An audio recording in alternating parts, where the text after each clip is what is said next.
So we do know how to teach reading for the most part. There are still questions we need to answer.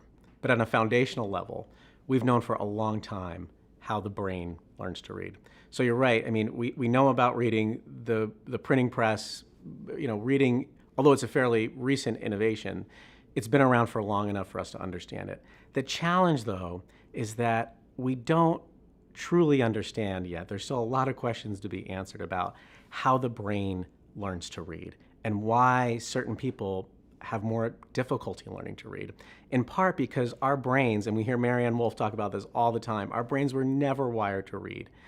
What we do is we co-opt parts of our brain that were designed for other uses. We co-opt them to create this reading network. And because it's not we can't just target one area of the brain and say, hey, this is where reading happens. There are a lot of different aspects of the brain that need to come together to create that reading network. And so that's why it's so complicated.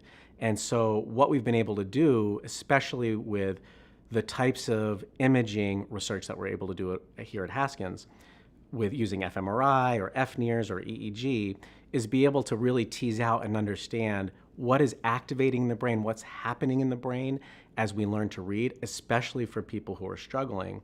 And the flip side of that is it's going to open up a horizon for us. We can look long-term on the horizon. There are so many possibilities of how we can take this research and leverage it to really be able to make an impact on an individual basis for the individual differences that students bring into our classrooms.